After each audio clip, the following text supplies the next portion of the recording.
In our Money Lead, we're continuing with our series in which we talk with small business owners from coast to coast to discuss how they are being impacted by President Trump's tariffs. Some have been in favor of the tariffs. Many are struggling. My next guest is Chasity Monroe. She owns Pink Noire, which is the only black-owned beauty supply store in all of Memphis, Tennessee. Chasity, thanks so much for joining us. So tell us about the role that global trade plays in the beauty and cosmetics industry. Yes, thank you so much, Jake, for having me.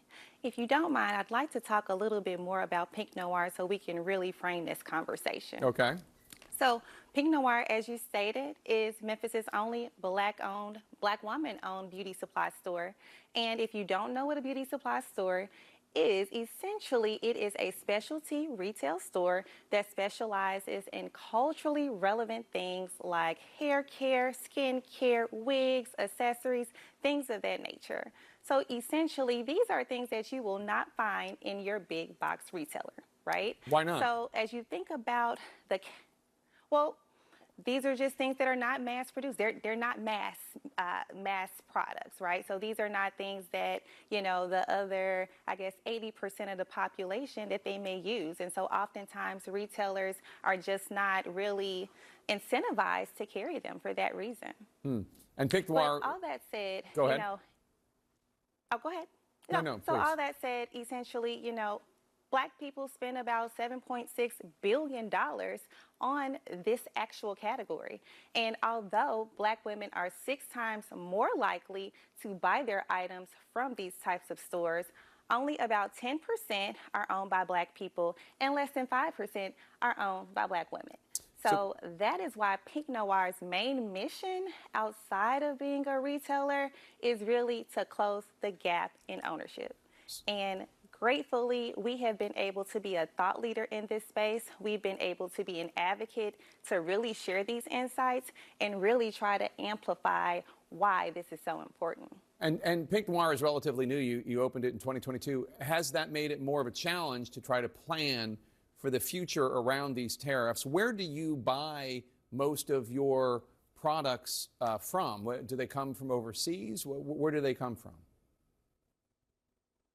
Yeah, so as a retailer, essentially, you know, most of our products really depend on the international supply chain.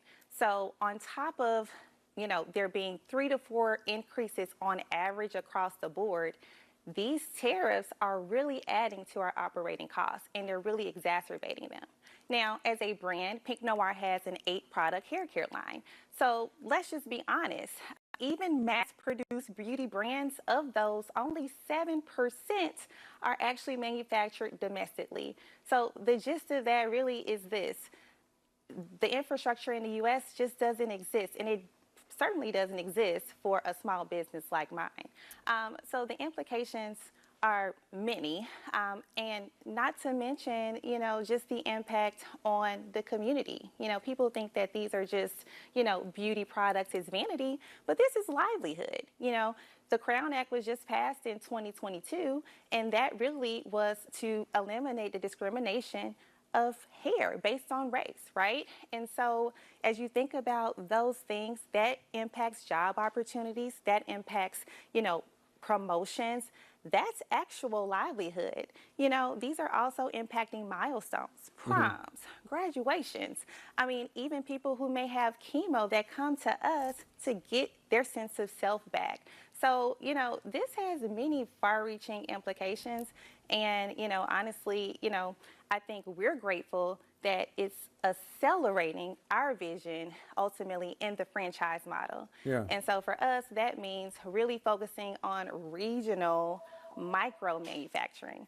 That is critical, and that's a core component of our current franchise model. All right, Chasity Monroe, it sounds like somebody needs to pick up the phones there, so we'll let you get back to work. The business is Pink Noire.